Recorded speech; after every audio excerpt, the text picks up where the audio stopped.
ಇನ್ನು ದಸರಾದಲ್ಲಿ ಕಂಬಳ ಆಯೋಜನೆ ವಿರೋಧಿಸಿ ಪ್ರತಿಭಟನೆ ನಡೀತಾ ಇದೆ.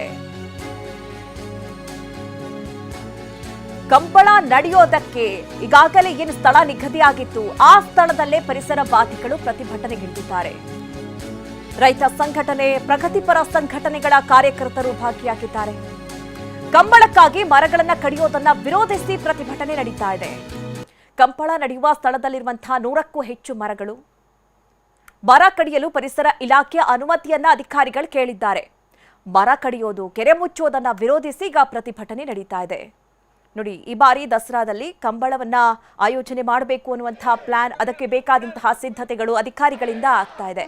ಆದ್ರೆ ಏನು ಕಂಬಳ ನಡೆಯುವಂತಹ ಸ್ಥಳದಲ್ಲಿ ಇದ್ದಂತಹ ಮರಗಳನ್ನ ಕಡಿಯೋದಕ್ಕೆ ಅಧಿಕಾರಿಗಳು ಈಗಾಗಲೇ ಅನುಮತಿಯನ್ನ ಕೇಳಿದ್ದಾರೆ ಪರಿಸರ ಇಲಾಖೆಗೆ. ಈ ವಿಚಾರಕ್ಕೆ ಸಂಬಂಧಪಟ್ಟಂತೆ ಈಗ ಪ್ರತಿಭಟನೆ ನಡೀತಾ ಇದೆ. ಒಂದು ಲಾಜಿಕ್ ಇಲ್ಲ ಇದರಲ್ಲಿ.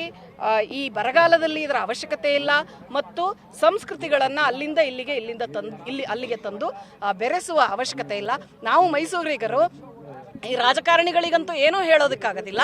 ನಮ್ಮ ರಿಕ್ವೆಸ್ಟು, ಈ ಕೋಣಗಳ ಓನರ್ಗಳು ಯಾರಿದಾರಲ್ಲ, ದಯವಿಟ್ಟು ನಿಮ್ಮ ಕೋಣಗಳನ್ನು ನೀವು ಜೋಪಾನ ಮಾಡ್ಕೊಳ್ಳಿ. ನೋಡಿ ವಾತಾವರಣ ಹೇಗಿದೆ, ಇಲ್ಲಿ ಬಂದು ಕೋಣಗಳ ಆರೋಗ್ಯ ಕೆಟ್ಟರೆ ಅದರ ಶಾಪ ನಮಗೂ ಇದೆ, ನಿಮಗೂ ಇದೆ. ಇದನ್ನ ಯಾವ ಕೊರಗಜ್ಜನೂ ಕ್ಷಮಿಸುವುದಿಲ್ಲ, ಯಾವ ಚಾಮುಂಡೇಶ್ವರಿಯೂ ಬರೀ ಇದು ಒಂದು ಬಿಸ್ನೆಸ್ ಮಾಡ್ತಾ ಇದ್ದಾರೆ ಅಷ್ಟೇ ಹೊರತು ಯಾವುದೇ ಕ್ರೀಡೆ ಬಗ್ಗೆ ಯಾವುದೇ ರೀತಿಯಾದ ಅವರಿಗೆ ಬದ್ಧತೆ ಇಲ್ಲ.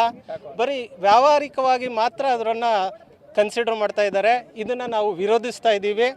ಮತ್ತು ಒಂದು ಮೈಸೂರಿನ ದಸರಾದ ಒಂದು ಸಾಂಸ್ಕೃತಿಕ ಅಸ್ಮಿತೆ ಏನಿದೆ, ಇದನ್ನು ಉಳಿಸಬೇಕಾದ ಸರ್ಕಾರನೇ ಈ ಒಂದು ಅಸ್ಮಿತೆಗೆ ಧಕ್ಕೆ ತರುವಂಥ ಕೆಲಸನ, ಅಪಚಾರ ಮಾಡುವಂಥ ಕೆಲಸನ ಸರ್ಕಾರನೇ ಮಾಡ್ತಾ ಇರೋದು ಒಂದು ದುರಂತದ ಸಂಗತಿ. ಕಳೆದ ವಾರವಷ್ಟೇ ಬೆಂಗಳೂರಲ್ಲಿ ನಡೆದ Dasara high power committee meeting